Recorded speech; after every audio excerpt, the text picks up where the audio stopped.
Si necesitas, nos quedamos después de clase, mandamos un mail, si un día necesitas un call individual, armamos un call, ¿no? Nosotros como profesores estamos a disposición, ¿no? Quiero que entiendan eso. Entiendo que no es lo mismo la virtualidad que la presencialidad, que entiendo que hay cosas que no se pueden entender, por eso pregunten, ¿no? Pregunten, manden mails, hagan las consultas. Estamos súper a disposición, ¿no? Yo tenía Quiero que les vaya bien, quiero que aprendan, quiero que estudien, quiero que pasen la materia, es una de las primeras materias. Sí, decime, Luis. Yo tenía una materia en el primer cuatrimestre que era Derecho Civil y casi la repruebo, me saqué... Me suena esa materia, sí, me suena. ¿Qué? Me suena esa materia. Es la que viene antes de obligaciones, ¿no? Sí. Y casi la repruebo, me saqué un 6, nada más, no me acuerdo, 5,5. Era muy jodida, no sé si esta va a ser igual. Esta es más, usando tu misma terminología, esta es más jodida todavía, pero lo que no significa, ¿no?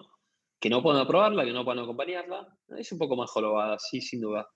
Pero repito, es más interesante también, tiene más contenido, es troncal, ¿no? Obligaciones. Es base, ¿no? Yo cuando la cursé allá hace muchos años, me costó una bocha, ¿no? Y hoy estoy dando obligaciones hace un montón de años, ¿no? Yo soy profesor adjunto de obligaciones, ni yo me lo creía, ¿no? Pero bueno, acá estamos. A ver, vamos un poquito al tema de hoy. Determinar qué se entiende por daño creo que constituye una cuestión fundamental, ¿no? Una cuestión fundamental, tanto para el que indiquemos como responsable, tanto para el victimario como para la víctima, ¿no? Analizar un poco los límites cualitativos y cuantitativos, ¿no? Del derecho del primero, la víctima a recibir su indemnización, y la obligación del segundo, que sería el victimario, el dañador. Pasan por una cuestión conceptual, ¿no?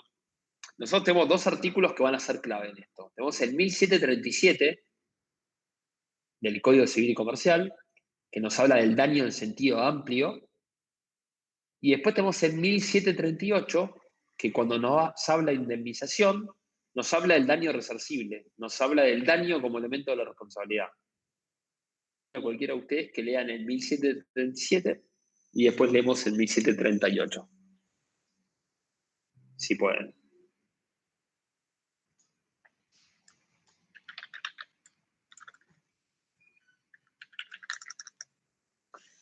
Cualquiera que lo quiera leer, no se maten por leerlo. Si alguien lo quiere leer, buenísimo.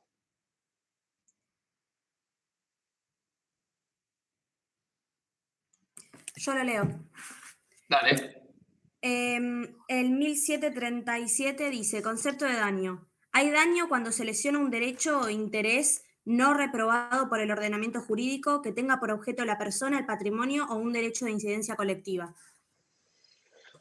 Perfecto. ¿No? Este es el daño en sentido amplio. ¿No? Daño cuando se lesiona un interés que es reprobado por el ordenamiento jurídico. Fíjense la amplitud que tiene hoy en día el concepto de daño en sentido amplio, ¿no? Este es el daño que se le asigna. ¿Alguien está acusando derecho penal? No. Todavía no. Bueno, este es el concepto de daño en sentido amplio, es el concepto de daño que se le asigna también en el derecho penal, ¿no? Cuando lesionás un interés que no esté reprobado por el ordenamiento jurídico.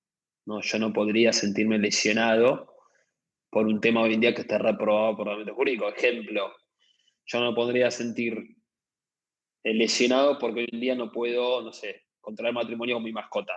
No podría porque es algo que estaría reprobado por el ordenamiento jurídico. ¿No? Entonces no podría sentirme lesionado por eso hoy. ¿No? Pero sí por cualquier interés simple o cualquier derecho subjetivo o cualquier interés que no esté reprobado, ¿no? Y en 1738 nos habla de la indemnización, es decir, nos habla del daño resarcible, del daño como elemento de la responsabilidad civil, ¿no? Y este por ahí es el que más nos interesa en este momento. No sé quién quiere leerlo en 1738. Yo lo leo. Vale. Dice, la indemnización comprende la pérdida o disminución del patrimonio de la víctima, el lucro cesante del beneficio económico esperado de acuerdo a la probabilidad objetiva de su obtención y la pérdida de chances. Realmente las consecuencias de la violación de los derechos personalísimos de la víctima, de su integridad personal, su salud psicofísica, espirituales legítimas y las que resultan de la interferencia en su proyecto de vida. Perfecto. ¿Se entiende qué es lo que incluye? O sea, ¿se entiende qué comprende la indemnización? Sí, se entiende. O sea, digamos, todas estas cuestiones que están incluidas en el 1738 comprenden o son parte de la indemnización, ¿no? Si quieren, apaguen ese micrófono que está ahí prendido, así no rebota. El único que me escucha en serio es Ernesto. Ernesto con esos auriculares no puede decir que no me escuchó, ¿no? El resto puede ser que tenga alguna interferencia. A ver, en 1738, cuando nos habla de indemnización, nos habla del daño resarcible. ¿Qué es el daño resarcible? Son las consecuencias que generan en la víctima el daño o lesión, ¿no? El daño de 1737, en el sentido amplio, genera ciertas consecuencias. Esas consecuencias, ese menoscabo que genera en el patrimonio y en la esfera extrapatrimonial de la víctima, es el daño resarcible, ¿no? Es el daño como elemento de responsabilidad civil. Es el daño consecuencia, diríamos, ¿no? O sea, lo que nos interesa en realidad no es, digamos, yo atropello a Ernesto, ¿no? Lo tomamos de punto a Ernesto y lo atropello. Lo que nos interesa en realidad no es la lesión del hecho de haber sido atropellado, el hecho de haber sido atropellado, sino qué consecuencias generan ese accidente en Ernesto. No puede ir a la facultad, no puede ir al laburo, le queda con fractura de tibia y peroné, entonces tiene una incapacidad física del 6%, además tiene un daño psicológico, además tiene un daño moral.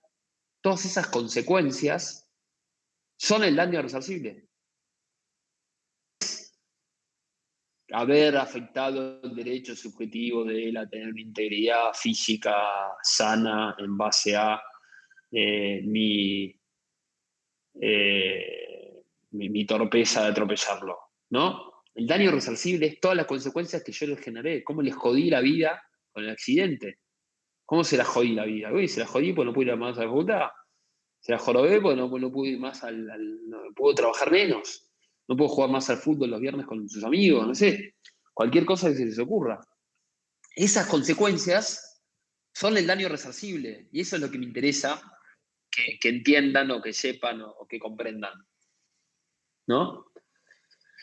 Bien. Y también como daño resarcible sumamos al 1741, ¿no? Al 1741 que nos habla de todas las consecuencias no patrimoniales, es decir, del daño moral. ¿Vieron ya daño moral o todavía no? Creo que no. Bien.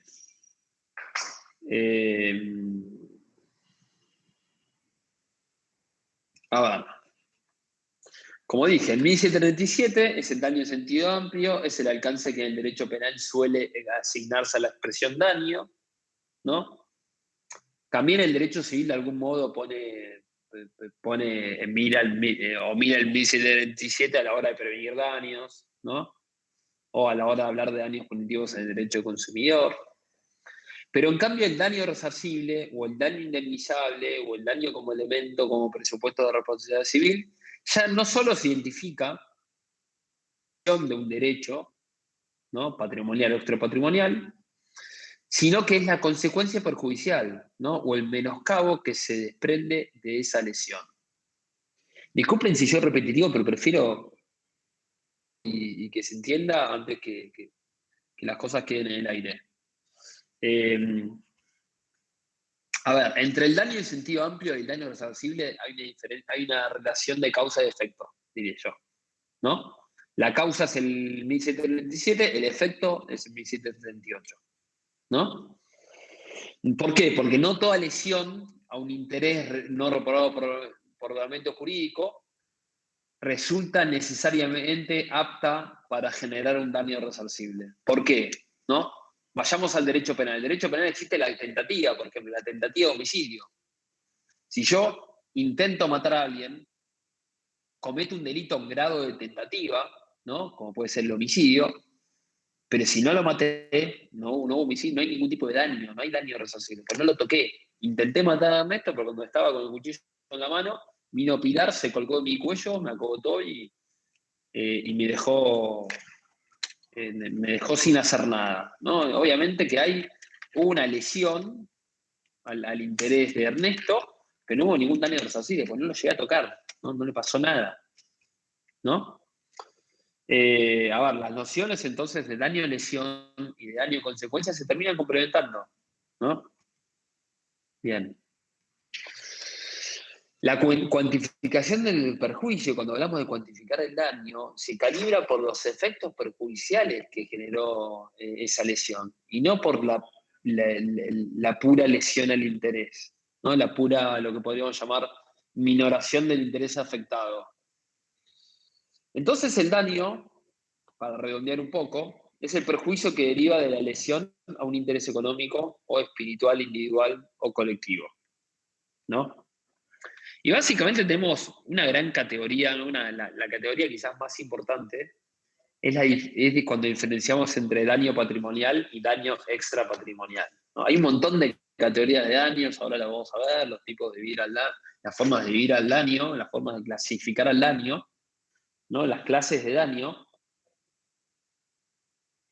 Pero una de las categorías más importantes, o diría yo la más importante, es cuando dividimos el daño patrimonial y el daño extrapatrimonial, ¿no? El daño patrimonial va a producir una merma en el patrimonio, ¿no? Si yo voy manejando mi auto y le choco lo choco a Ernesto con su bicicleta, ¿no? Y le destruyo la bicicleta, su bicicleta plegable con la que iba a la facultad cuando había presencialidad, ¿no? Si la daño, ahí hay un daño patrimonial, ¿no? Porque le dañé una cuestión, le dañé una parte de su patrimonio, ¿no? Entonces, este daño patrimonial se puede dar por una efectiva disminución del patrimonio, en este caso lo que es sin bicicleta, por así decirlo, o por una efectiva frustración de ganancias o de oportunidades económicas, ¿no? Cuando uno habla del lucro cesante, en definitiva es lo que vos dejás de ganar. Yo te choqué taxi, no puedes trabajar de taxi una semana, esos 7 días que no puedes trabajar de taxi es el lucro cesante. Yo lo choqué a Luis y Luis no puede terminar su carrera de Derecho, ahí hay una pérdida de chance de haberse recibido de abogado. Entonces, a veces hay una miduración efectiva, en daño efectivo, y a veces hay chances y a veces hay lucros cesantes.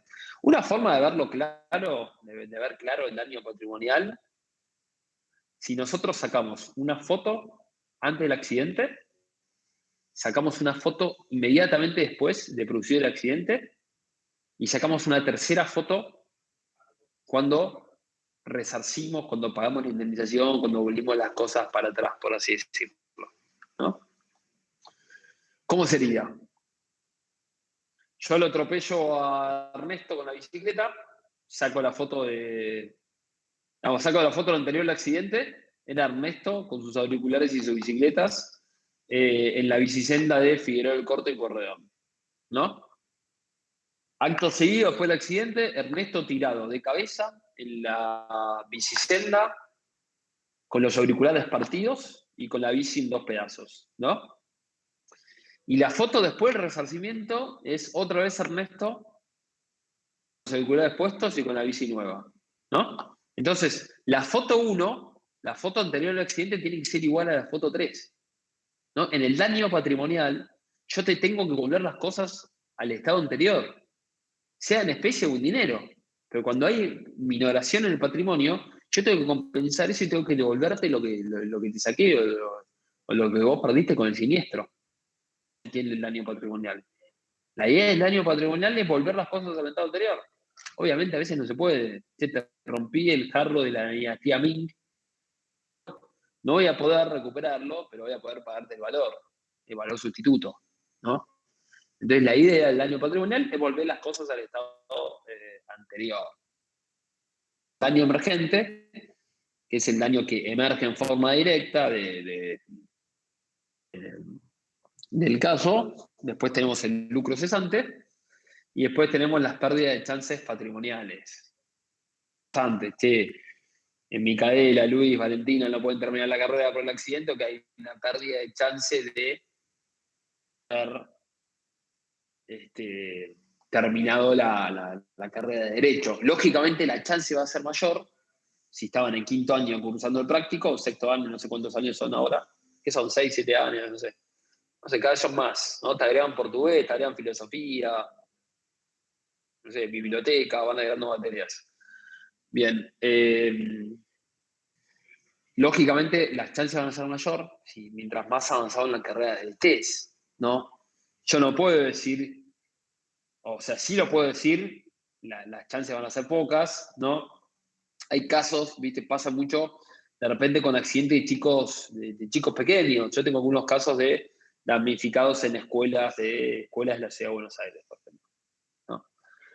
Que bueno, a veces son hechos tristísimos, ¿no? Chicos tan chicos que se dañan, que se lesionan, etcétera. Y algunos dicen, bueno, este chico quería ser astronauta. ¿Por qué? Porque veía todos los días dibujitos del hombre yendo a la luna y de cohetes y naves espaciales. Y bueno, la pérdida de chance de que haya sido astronauta, bueno, es un poco difícil, ¿no? Ahora, si esa persona ya estaba estudiando ingeniería aeroespacial, habría una chance, lógicamente, mucho mayor, ¿no? Lo mismo pasaría si ustedes están cursando el CBC o si están en el último año, lógicamente la chance, el grado de probabilidad va a ser mayor. ¿Qué pasa con la chance? La chance no es 1, o puede ser 1, no es 0, mejor dicho, ni tampoco 100, pues si es 100 es daño, ¿no? Si vos tenés 100% de probabilidades, después ya tenés un daño. La chance va a estar entre 1 y 99, ¿no? De acuerdo a las mayores chances que pueden andar, ¿no? Bien. Profesor, Sí. consulta. Decime, Sebastián. Sí.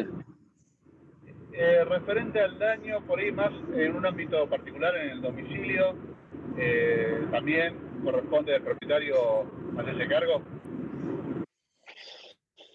¿Cómo sería? Vos en la casa de un amigo te patinabas con jabón y te golpeás. Ahí decís que el propietario se tiene que hacer cargo. ¿A eso te referís? Me pasó a mí el otro día que contraté a una persona para hacer un trabajo de albañilería, plomería y se lastimó con la moladora la mano. Yo me hice cargo de todos los gastos y demás para el tratamiento, pero bueno, quería saber si corresponde hacerse cargo, ¿no? A ver, es discutible, ¿no? Justo en ese tema es discutible. Lo que se recomienda generalmente es que si vos traes una persona a tu casa que tenga algún seguro de accidentes personales. Eso sería lo más recomendable, ¿no? Para que haya algún tipo de cobertura, ¿no? Pero sí, podría asignarse al dueño del lugar como el deber de seguridad de que a la persona no le pase nada. No es como cuando vos entrás. La diferencia es que en este caso vos sos una persona particular, no sos una empresa, no tenés una actividad económica, etcétera, ¿no? Ese es el único, quizás, atenuante que podés tener, ¿no? Si yo entro caminando un shopping y me patino o me caigo por la escalera mecánica, sin duda que hay responsabilidad del centro comercial. Ahora, en tu casa, el deber de seguridad es un poco más defendible desde el punto de vista que vos no estás organizando ningún tipo de actividad riesgosa, ni económica, ni nada, ¿no? Pero lo que aconsejo, lo que sería aconsejable es que pedirle a las personas que vengan a trabajar en tu casa que tengan al menos un seguro de accidentes personales, ¿no? Y si es un empleado en relación de dependencia, bueno, que tenga una RT. Eso sería más o menos bien. Eso sería más o menos lo... No sé si me seguís, Sebastián. No, esto nada más de la consulta, porque me había quedado la duda si era esto. Yo como A ver, solamente se te puede, personas, repito, para redondearte, se te puede asignar responsabilidad, sí. Es una situación más defendible que en otro lado, que en un estadio, que en un centro comercial, que en otro lugar, ¿no? Bien. Vayamos al daño moral, 1741. ¿Quién lo quiere leer?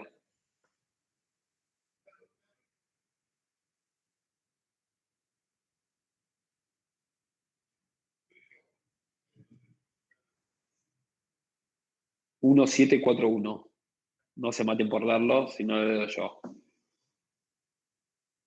Yo lo digo. ¿Pil? Dale. Está legitimado para reclamar la indemnización de las consecuencias no patrimoniales el damnificado directo. Si del hecho resulta su muerte o sufre gran discapacidad, también tienen legitimación a título personal, según las circunstancias, los ascendientes, los descendientes, el cónyuge y quienes convivían con aquel recibiendo trato familiar ostensible. La acción solo se transmite a los sucesores universales del legitimado si es interpuesta por este.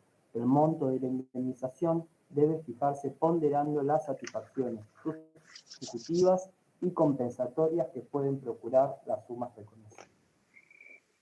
Bien.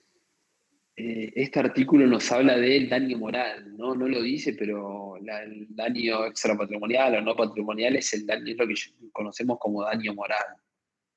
Que no sé si lo vieron o no, pero creo que lo vamos a ver en alguna clase, ¿no? Pero bueno, nos sirve para identificar el daño. No todos los daños son patrimoniales, ¿no? Hay daños que tienen que ver también con lo espiritual, con los sentimientos, con la forma que tenemos de querer, de sentir, de amar, de compartir con los demás, ¿no? Que también es algo que a veces se ve menguado, ¿no? Si yo te digo, che, no podés más jugar al vóley con tus amigas los días viernes, además de un daño por ahí físico, te genera un daño extrapatrimonial, un daño moral, ¿no? Si yo te digo, no podés hacer más tal o cual cosa que a vos te gusta sentir, que a vos te gusta disfrutar, etc., ¿no? Cualquier cosa que se les ocurra. Lógicamente esto también va a tener un componente moral, un componente espiritual, ¿no? ¿Y qué es lo que te dice el 1741 para resumirlo, explicarlo? Lo que te dice es lo siguiente. El daño moral le corresponde, la acción por reclamo de daño moral, le corresponde al que lo sufre. Salvo que del accidente o del siniestro, o del hecho ilícito, lo que sea, haya derivado en la muerte, la discapacidad o en la gran incapacidad del sujeto. En esos casos se abre el abanico de legitimados activos y pueden reclamar el daño moral también los familiares, también los cónyuges, los convivientes, los ascendientes, los descendientes, ¿no? Y la norma es bastante amplia, dice todo el que vivía con él recibiendo un trato ostensible, ¿no? Una legitimación bastante amplia. Diría yo que la única persona que estaría quedando fuera hoy es el hermano no conviviente, ¿no? Yo por lo menos en mi caso no convivo con mis hermanos. Entonces si a un hermano mío le pasa algo de esto, toco madera, que no nos pase nada, yo no tendré acción por daño moral, por más que obviamente sufra, porque si les pasa algo, según el artículo 1741, yo no tendré acción, ¿no? Con lo cual, en ese caso, si ustedes sienten que tienen acción o sienten que tienen daño, deberían plantear la inconstitucionalidad del artículo 1741 en cuanto limita la acción por daño moral a los seres queridos, ¿no? De hecho, de todos los fallos que reconocían la legitimación, el único caso que está quedando fuera es el del hermano no conviviente, ¿no? Y también están quedando fuera los casos de las parejas no convivientes, que hay un montón, ¿no? Las parejas no conviven son las más duras generalmente. Y sin embargo, también estás afuera, ¿no? También por ahí hay dos sujetos que se aman mucho, se quieren muchísimo, quieren compartir toda la vida juntos, pero dicen, ¿sabes qué? Por una cuestión de para que cada uno tenga su espacio, decidimos no convivir, ¿no? Pero se aman, si quieren, quieren darse el uno al otro. Y sin embargo, también el Código Civil Comercial hoy en día te deja fuera de la acción de daño moral. ¿Por qué? Porque no convivís, ¿no? Bien. En ese caso también plantearía la inconstitucionalidad del 1741, que igual es bastante amplio, repito. Antes el código, el artículo viejo, no voy a hablar de Vélez, pero el artículo viejo, ¿no? El del código anterior, era mucho más limitativo. Era cónyuge, descendientes y ascendientes, ¿no? Es bastante amplio. Y además era solo en caso de muerte. Ahora se incluye también en caso de gran discapacidad o gran incapacidad, que es un concepto amplio también. Ustedes me dirán, ¿qué es veo ya la cara acá de Micaela que me dice, che, ¿qué es la gran incapacidad? Y bueno, es un concepto amplio, ¿no? Algunos dicen, bueno, tenemos que remitir a ley previsional cuando te da la jubilación por gran incapacidad, qué sé yo. Otros dicen, bueno, es más del 66% de incapacidad. Otros lo que dicen es los que necesitan de una persona de la ayuda de una persona para realizar sus actos más vitales, ¿no? Para realizar sus actos vitales. Pero en uno u en otro caso, en estos casos, si hay gran discapacidad, también le corresponde acción al cónyuge, familiares, descendientes, ascendientes, etcétera, ¿no? Los que viven con él. ¿Podría entrar por ejemplo, una empleada doméstica, una babysitter que vivió toda la vida con un chico, vivió 15 años con un chico que lo crió, que lo cuidó? ¿Podría entrar en el 1741? ¿Qué piensan ustedes? Que sí. Sí, Ernesto. ¿Quién más piensa?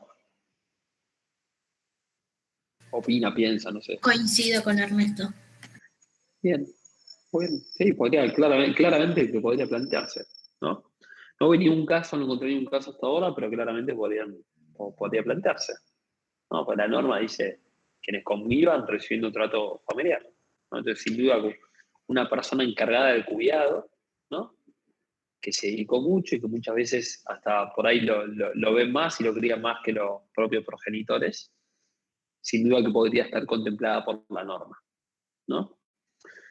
Y cuando hablamos de daño, también nos tenemos que referir al daño punitivo, ¿no? Que el daño punitivo lo mencionamos cuando hablamos de las funciones de la responsabilidad civil. No sé quién dio esa clase. ¿Quién la dio esa clase? No se acuerdan, ¿no? Cuando hablamos de funciones de responsabilidad civil. Bueno, alguien la ha agarrado, seguro. Profe, Sí. te puedo decir, mira, yo, la verdad, los artículos 1724, todo eso, ni los tengo. Yo conseguí uno, que es el tomo En 1724 no lo vimos, Luis. No lo vimos en esta clase, lo vimos en la clase anterior. Sí. Bueno, mira, yo solo conseguí uno que iba del 724 al 9 y pico, 956. Nada más. ¿Qué cosa conseguiste? ¿A qué te referís? El Código Civil. El Código Civil comentado, ok. Te aconsejo que no sé, consigas el resto también, el resto de los tomos. Bueno, ¿hasta dónde? Hasta la parte de obligaciones a ver, no me acuerdo, creo que es el tomo el 2, el 3, no sé cuál es, no me acuerdo el número ahora, no tengo acá a mano. Pero el tomo de obligaciones, ¿no? De la parte de obligaciones.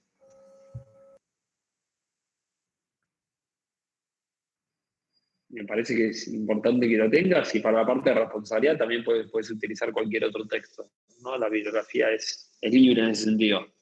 No queremos que ustedes se vean atados a un determinado libro, menos en este contexto, ¿no? Donde cada uno me parece que busca el libro que puede. Bien. Cuando vimos la función de la responsabilidad civil, bueno, ahí Kiara te está tirando una soga.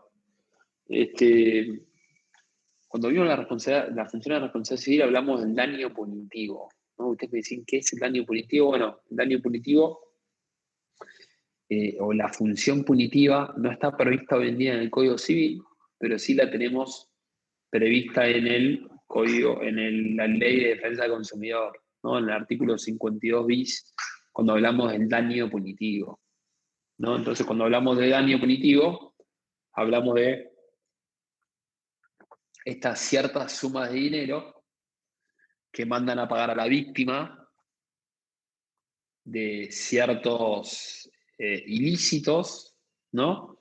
Que se suman al resto de las indemnizaciones, no son excluyentes, y que están destinadas a punir, diría yo, graves inconductas del demandado y a prevenir hechos similares en el futuro, ¿no? Es una figura que en realidad es del common law, del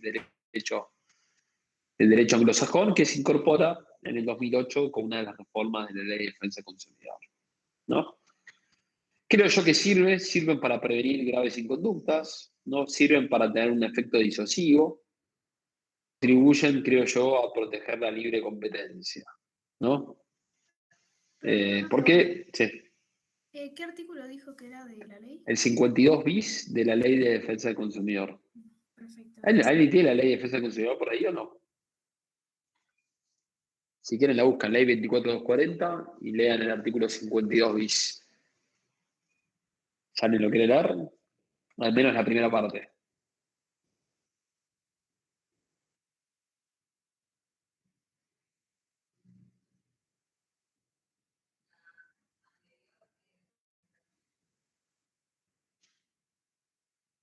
Yo lo tengo, lo encontré, profe. Dale. Si quieres leerlo, buenísimo. Sí, daño punitivo al proveedor que no cumpla sus obligaciones legales o contractuales con el consumidor a instancia del damnificado. El juez podrá aplicar una multa civil a favor del consumidor, la que se graduará en función de la gravedad del hecho y demás circunstancias del caso, independientemente de otras indemnizaciones que correspondan. Cuando más de un proveedor sea responsable del incumplimiento, responderán todos solidariamente ante el consumidor. Las acciones de regreso que les correspondan. La multa civil que se imponga no podrá superar el máximo de la sanción de la multa prevista en el artículo 47, inciso B de esta ley. Perfecto. A ver, ¿escucharon hablar del caso del Ford Pinto? ¿Lo escucharon hablar o no? ¿Nunca escucharon hablar del caso del Ford Pinto? Vamos a ver si lo tengo acá en alguna filmina. Fue el primer caso de daños punitivos, ¿no? Fue en Estados Unidos. A ver, voy a compartir. Ya que estamos, voy a compartir pantalla. Para que voy a pasar esto a la pantalla 2. ¿No era el de las llantas o ruedas? No me acuerdo muy bien. Sí, lo vimos, creo que lo mencionamos, ¿no? ¿O no? Sí, Pues, algo me acuerdo, no sé. Pero creo que algo así era. ahora, sí, digo, voy a compartir pantalla, ya que estamos. Acá. Si ven las fotitos se tienen que acordar. Este es el Ford Pinto. ¿Es posible que Google Chrome no tenga permiso para... A ver, que me está diciendo que Google Chrome no tiene permiso para ver la pantalla. Estas cosas de... Vamos de nuevo. Cerrar, presentar pantalla. Creo que ahí se está viendo. El dibujito del Ford Pinto. Sí, ahí se ve. Este auto fue un auto producido en Estados Unidos en el año, no sé, 60, 70, y cuando vos lo chocabas de atrás, ¿no? A ver si podemos acceder, no sé si hay videito, pero...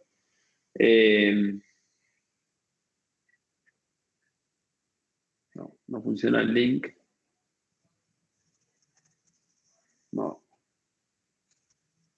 tampoco sirve.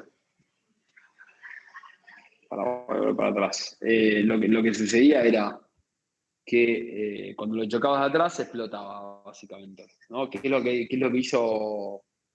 Después, si quieren, les voy a copiar el link mejor y lo pongo en el chat. ¿Qué es lo que hizo Ford?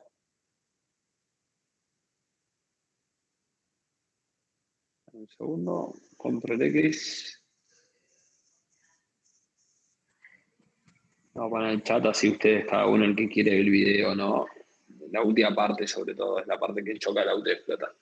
¿Qué es lo que hizo Ford? Tomó una decisión de directorio y dijeron, che, ¿qué hacemos? ¿Retiramos todos los autos Ford del mercado que están fallados o los seguimos produciendo y cada tanto pagamos una víctima, una muerte, un daño, una reposición de vehículo, lo que sea, ¿no? A ver. Decisión de directorio de Ford de ese año, diciendo no, dejemos todo como está, no pasa nada, qué sé yo, etc. Y bueno, terminó siendo condenada Ford por la Corte Suprema de Estados Unidos por daño punitivo, ¿no? Para decir, bueno, vos tendrías que haber retirado del mercado este automóvil, ¿no? Y este caso creo que lo habíamos visto también. A ver. Este caso, ¿se acuerdan? El de Estela Live con McDonald's. No se acuerdan tampoco. El que se quemó viva con el café, puede ser. Exactamente, sí. ¿Te acordás? ¿Te acordás cómo era? ¿Lo querés contar? O Es sea, lo también vi un en caso de daño YouTube. político. Lo viste en YouTube. Contame cómo era, Sí, Valentina. si me acuerdo bien, era una señora que denuncia a McDonald's porque se quema, creo que el esófago con su café, ¿no? Una cosa así. Exactamente, muy bien, muy bien. Viste cuando digo que ahora vemos videos, escuchamos audio, bien. Algo le quedó a Valentina. Exactamente, se quemó. No me acordaba que era el esófago, buen dato. Me acuerdo de buscar. Sé que se quemó Algo con el así café. era, sí, algo Sé que agarró el café interno. caliente y se quemó, ¿no? Y vos te agarrás el café de McDonald's, el café de Starbucks, el café de cualquier lugar. ¿Y por qué dice caution hot, cuidado caliente, lo que sea? Y por ahí se quemó en algún momento y bueno, hicieron este reclamo y terminaron condenando a McDonald's por $600.000, creo. ¿Qué pasó? ¿No? ¿Cuáles fueron un poco los antecedentes del caso? ¿No? Porque claro, ¿por qué después llegaron a condenar? Porque decían, che, me quemé con un café y condenaron. ¿Cuál es la lógica del caso? Lo que surgió del caso fue lo siguiente. ¿Por qué el café estaba a 96 grados y no a 86, no sé, la temperatura que tiene que estar? ¿Por qué piensan que el café puede llegar a estar más caliente de la temperatura a la cual se tiene que servir? Para que se enfríe más lento. Para que se enfríe más lento. ¿Ven? ¿Y por qué necesitas que se enfríe más lento? Para no perder el recurso. No perder el café. Para no perder café. ¿Pero por qué? Digo, ¿por qué si vos, Ernesto, venís a mandar a comprar un café, te lo doy en el momento? ¿Cuál Para sería mí, la lógica? para que una tanda dure más. Claro, con una tanda de más. Entonces, si la tanda dura más, necesitas 1 o 2 empleados menos. ¿O no? ¿No? Lo que surgió de la pericia, lo interesante de ese caso, fue que se descubrió que los McDonald's necesitaban 2 o 3 empleados menos porque la línea de café quedaba más cafés, más tiempo, más temperatura, etc.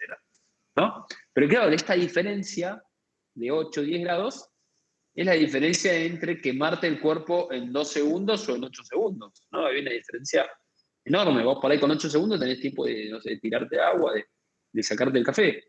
En cambio, con 2 segundos te quemás en 1 segundo y no tenés tiempo de nada, ¿no? Esta diferencia era abismal. Entonces, bueno, terminaron condenando por daño punitivo a McDonald's por este caso, ¿no?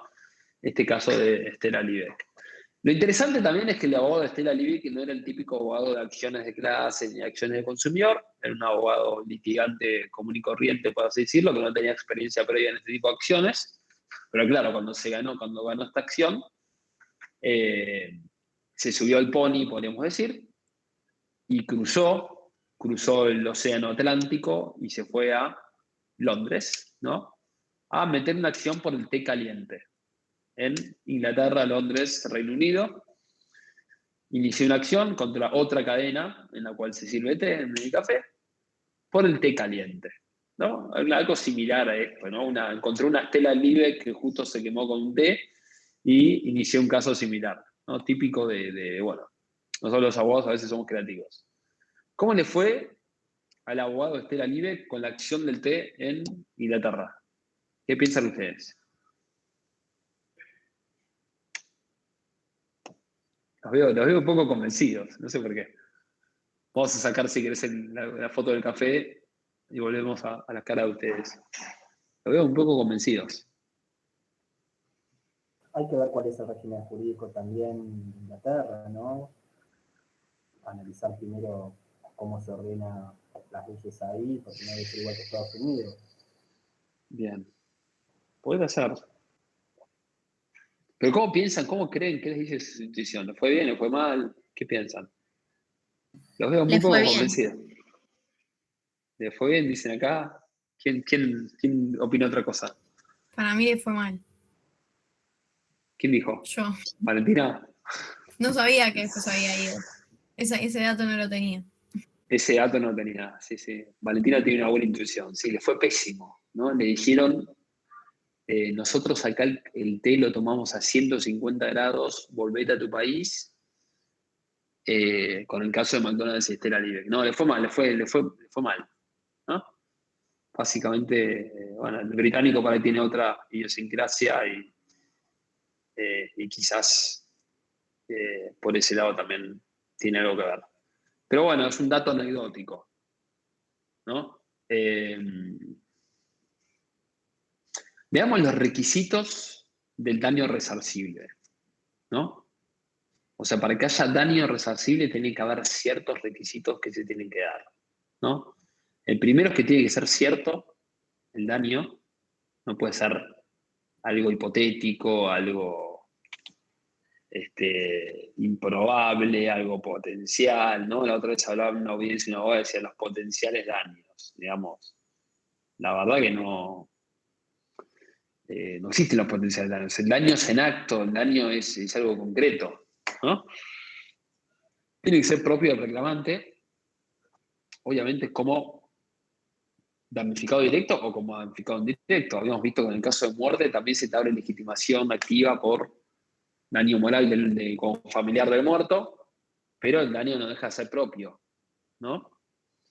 Y tiene que ser subsistente, ¿por qué? Porque tiene que subsistir. Un moretón que te dura 5 minutos no es un daño resarcible. Tiene que subsistir, ¿no? Tiene que subsistir en el tiempo para que sea resarcible. Y tenemos diferentes clases de daños, ¿no? Que las vamos a intentar clasificar. Si quieren voy a escribir en el chat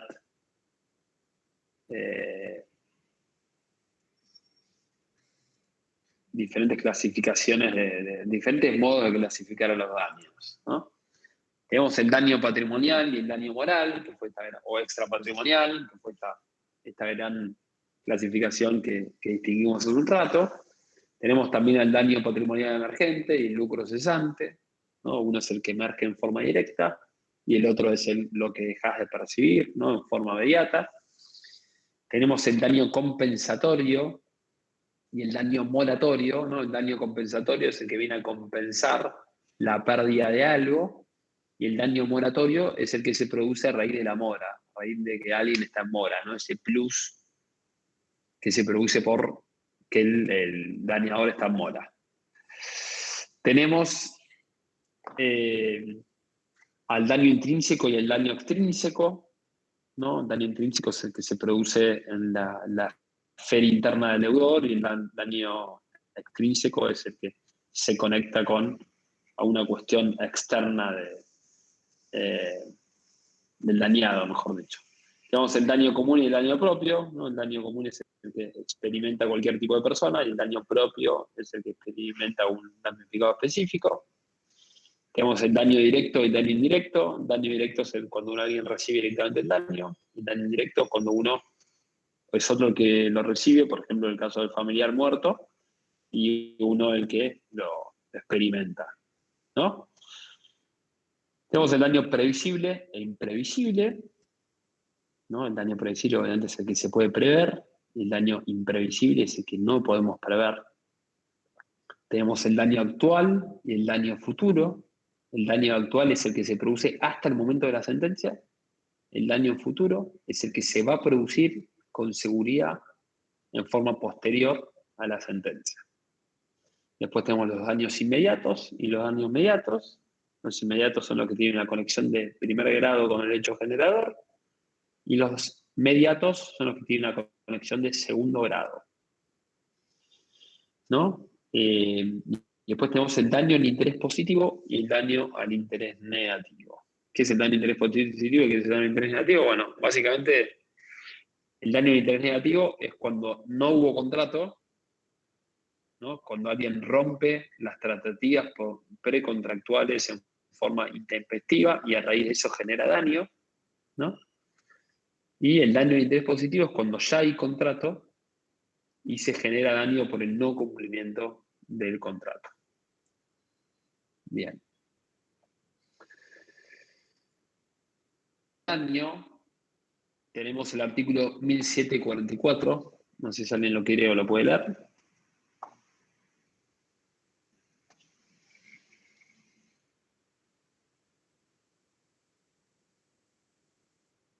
...1744.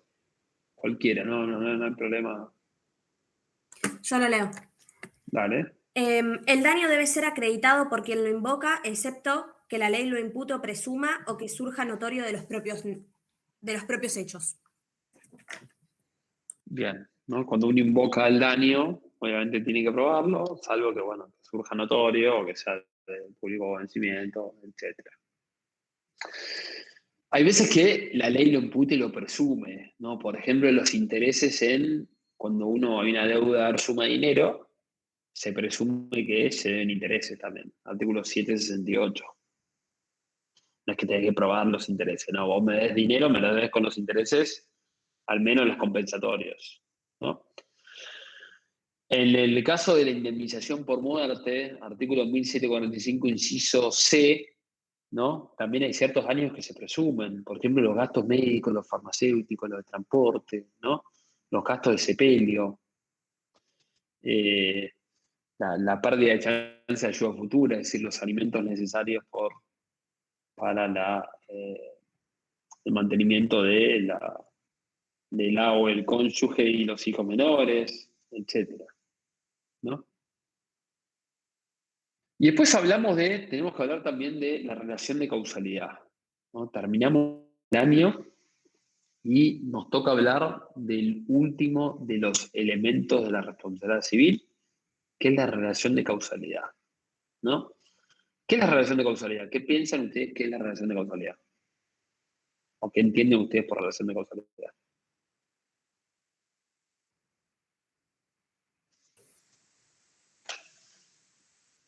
La relación entre la acción y el daño. Bien, la relación entre el hecho ilícito o el incumplimiento y el daño. No tienen que estar conectados por la relación de causalidad. Es decir, si yo me atropellan ustedes cuando estoy cruzando la calle y me pegan en la pierna y tengo fractura de tibia y peroné, evidentemente hay una relación de causalidad entre el choque y la fractura de tibia y peroné. Ahora, si yo me pegaste en la pierna y me duele el hombro, evidentemente no creo que haya relación de causalidad, salvo que me haya movido todos los músculos, ¿no?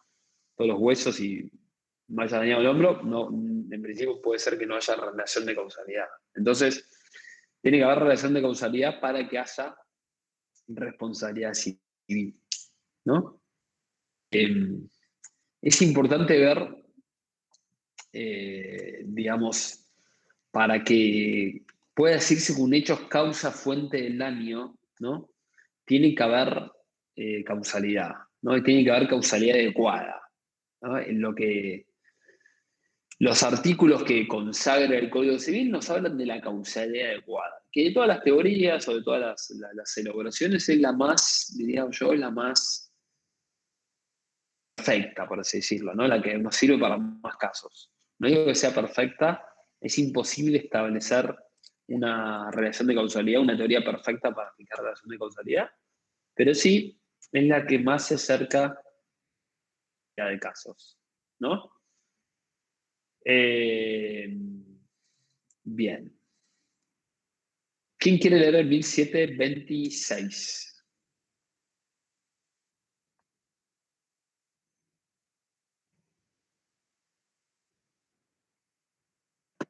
Yo lo leo si quieren. Dale. Ya leí, no pasa nada. ¿Qué cosa? Que ya leí, no pasa nada. Está bien, Pilar, dale. Tranquila.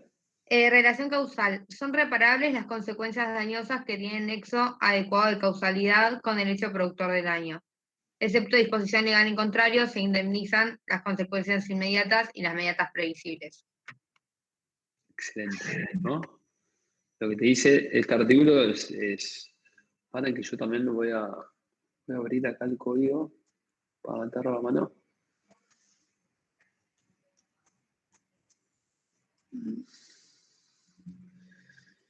Entonces, el artículo 1126 nos define la relación de causalidad, ¿no? Nos dice, son reparables las consecuencias que tienen nexo adecuado de causalidad con el hecho productor del daño, excepto disposición legal en contraria, ¿no?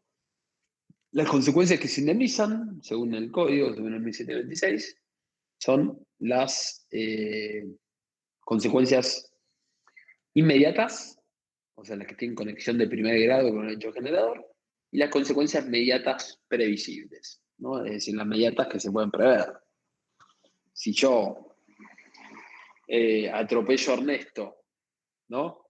y Ernesto estaba volviendo a la casa para que su novia se vaya a una entrevista de laburo, y como yo lo atropellé, la novia no llega a la entrevista de laburo y pierde el laburo, obviamente es una consecuencia inmediata no previsible, es imposible de prever las cosas que están haciendo, ¿no? Ahora, si yo lo atropello a Ernesto y Ernesto no puede laburar, no puede estudiar por 7 días, es algo inmediato previsible, no es algo que sí lo puedo prever, ¿no? Entonces, las inmediatas se resarcen todas, ¿no? Es decir, el choque, el daño, la lesión, la fractura, todo eso se resarce entero. Lo que está limitado es lo inmediato, ¿no? Lo inmediato es solo lo previsible. Y después ya las consecuencias ya de tercero o mayor grado, ¿no? Casuales o las impredecibles, no se resarcen nunca, en principio, ¿no? Y esa es un poco la regla. Pero ¿en dónde cortás la cadena causal? ¿No? Porque a veces es muy difícil, ¿sí? ¿No? Está todo conectado con todo. Hay un procesalista muy bueno que era Isidoro Goldenberg, ¿no? Que nos traía el ejemplo de Ricardo III de Shakespeare, de Mi reino por un caballo, que decía que a causa de un clavo se perdió la herradura, a causa de la herradura se perdió el caballo, a causa del caballo se perdió el jinete, ¿no? A causa del jinete se perdió la batalla, ergo a causa de la batalla se perdió el imperio. Ergo, a causa del clavo se perdió el imperio, ¿no? Claro, empezás a conectar todo un hecho tras otro y no podés cortar nunca la causalidad, ¿no? Podés ir para atrás y decir, bueno, en realidad todo está conectado con todo. Si yo invito a un amigo a jugar al fútbol y cuando viene en el camino lo atropella un colectivo, sin duda que hay causalidad entre mi invitación y el accidente de tránsito. Pero no hay causalidad adecuada, porque no es algo predecible y no es algo que acostumbra a suceder según el curso natural y ordinario de las cosas, ¿no? 27. Si alguien también lo puede leer, Pilar, o Zoe, o Valentina, o Ernesto, el que quiera.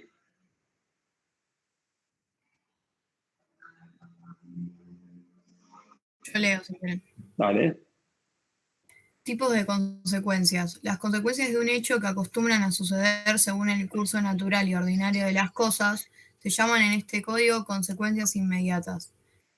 Resultan solamente de la conexión de un hecho con un acontecimiento distinto se llaman consecuencias mediatas. Las consecuencias mediatas que no pueden preverse se llaman consecuencias casuales.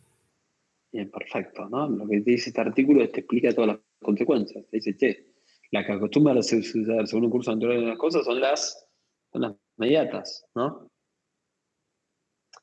Las inmediatas, perdón. Las que se conectan con un hecho distinto son las inmediatas, ¿no? Las inmediatas que, en principio, las previsibles son las que son resarcibles. ¿Qué hace la relación de causalidad? Y la relación de causalidad en realidad te vincula jurídicamente el hecho ilícito con el daño, ¿no? El hecho ilícito o el incumplimiento. Y en forma indirecta conecta también al daño con el factor de atribución. En realidad lo que tratás, a ver, es un tema más empírico, ¿no? Es un tema más lógico, más filosófico también que jurídico. Primero partimos de la realidad de que todos existimos, todos somos personas, seres humanos, el mundo existe, ¿no? Pues si nos planteamos una filosofía totalmente negacionista, no podríamos estar hablando de esto, ¿no? Partimos de que existimos, somos seres humanos, estamos acá en una clase, ¿no? Y hay cosas acá, ¿no? Hay objetos. Partimos de eso, de ciertos presupuestos para analizar la relación de causalidad. En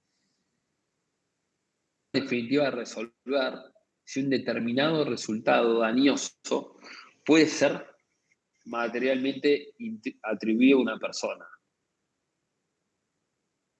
Es decir, va a ser independiente a la antijuricidad, es decir, al reproche de si incumpliste en una norma, y va a ser independiente al análisis del reproche subjetivo o de responsabilidad objetiva, ¿no? Es un presupuesto autónomo, la relación de causalidad, porque analizamos la causa activa, ¿no?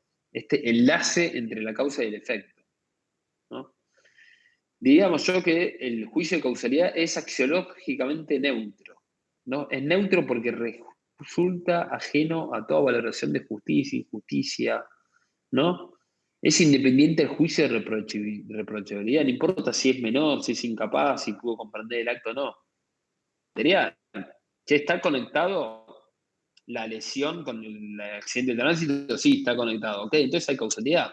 Después, si la persona era incapaz o era un menor de edad que agarró un volante, vemos si no hay causalidad, ¿no? No hay causales de justificación, como sí lo hay en la antijuricidad. ¿No? Esa quizás es la diferencia.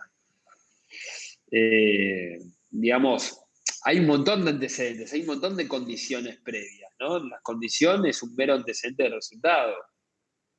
Pero la condición que asume una especial entidad por ser adecuada para la producción de determinado resultado, la elevamos a la categoría de causa jurídica, para determinar la causalidad. ¿No? La ocasión también puede favorecer o facilitar, ¿no? La ocasión es, ok, te invité a jugar un partido de fútbol, te invité a esquiar y te dañaste, lo que sea. Vamos a meter en el problema filosófico de la causalidad, ¿no? Pero sí en analizar que la causalidad está determinada por los artículos 1726, 1727. Tenemos la teoría de la causalidad adecuada, que es la teoría que adopta nuestro sistema, ¿no? Y en definitiva tiene una doble función. Tiene la función de la autoría, permite determinar con cierto rigor la autoría, y permite adecuar, que es adecuar y brindarte los parámetros objetivos para la causalidad adecuada, ¿no? Mediante un régimen predeterminado de consecuencias previsto por el código. Es decir, te da los parámetros objetivos para poder calibrar cuáles son las consecuencias de ese hecho dañoso, ¿no? Si querés saber hasta dónde vas a resarcir, hasta qué grado, hasta qué onda, hasta qué consecuencia, hasta dónde llega tu rebote de daño, bueno, tenés que analizar la causalidad, ¿no? Y no me extiendo en esto mucho más porque van a ver después esa extensión de resarcimiento. En el resarcimiento se ve claro hasta dónde se repara, qué se repara, cuál es la excepción del 1728, etc. No me voy a exceder en esto. Bueno, hasta acá llegamos por hoy. ¿Alguna duda? Camino, bueno, es lógico, son temas pesados. Yo tengo una duda. Veo que algunos llegaron hasta el final. Sí, ese me está. Generalmente, cuando uno escucha que se imputa a alguien, utiliza la frase por daños y perjuicios, ¿no? El daño me va quedando claro lo que es. ¿Y el perjuicio a qué se refiere? ¿Cuál es esa diferencia que hay? Es lo mismo, daños y perjuicios es lo mismo. Es un modismo que se suele utilizar, hablar de daños y de perjuicios, pero es lo mismo. Bien. Es lo mismo hablar de daños que de perjuicios. Es como esos clichés, esas frases, esas cosas que quedan. Para la redundancia, digamos. Exactamente. Este es autológico, hablar de daños y perjuicios. Bien. Es sobreabundante, diríamos. ¿Alguna duda más? ¿No? Bueno, gracias por los que llegaron hasta el final, gracias por acompañarnos hasta el final. Nos vemos la semana que viene. Perfecto. Gracias. Hasta luego, gracias. Chao.